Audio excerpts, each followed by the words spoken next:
You work out at your local gym and you have noticed a steady increase in clientele over the last 12 months. The gym is now at capacity. So you think, why don't I open a gym and get a slice of this market? One thing you would like to understand is how do gyms compete against each other? What is driving the increase in members at your local gym? And will that replicate across to your new gym?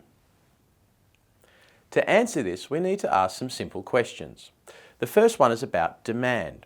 Why are more people turning up at the gym? It could be a range of things, but let's mention some common ones to illustrate the concept. People view spending on exercise and fitness as non-essential. Therefore, a rise in discretionary income is likely to result in a greater demand for non-essential products.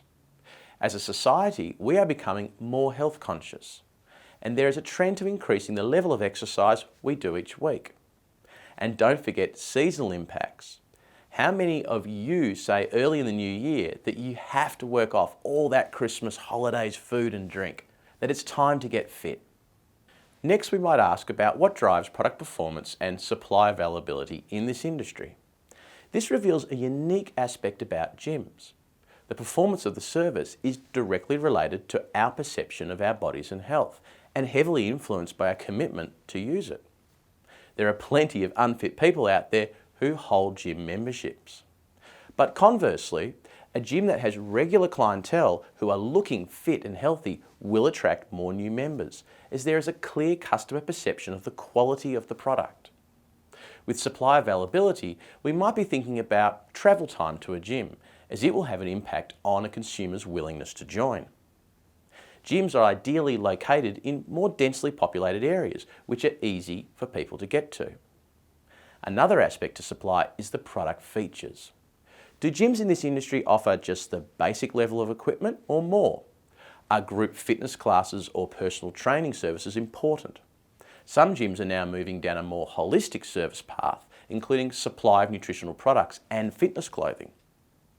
How is price determined for this industry? A subscription model is popular, but does having the latest equipment mean higher membership fees? Or is it about all the additional services mentioned earlier? You might find that you can segment the market into budget gyms and full service gyms to better understand how prices are set. Other factors such as location or even the size of the gym may need to be considered. Of course, you must also understand the cost before opening up your own business. There is the gym equipment, staff, administration, utilities and insurance. What you want to understand is how do different competitors manage their costs? Do they purchase or lease the equipment? Are there large differences in costs between highly trained staff and those that aren't? Finally, you need to consider risks that could lower the profitability of this industry. It's unlikely that everyone will suddenly drop their health-conscious mindset and return to the couch. But it is possible that discretionary income could decrease suddenly, and people will always reduce their spending on non-essential products first. You might decide to open up a high-end full-service gym. But what happens if the future market growth occurs in budget gyms? You would be unable to lower your prices to their levels to compete. Your brand and reputation would likely be critical to driving your revenue growth, and so bad customer experiences would put that key capability at risk. To recap, when considering the basis of competition in an industry, you are trying to understand what makes the industry tick. What makes the demand for the products go up or down? What is key to product performance and supply availability to the customer? How is price determined and how are costs accounted for?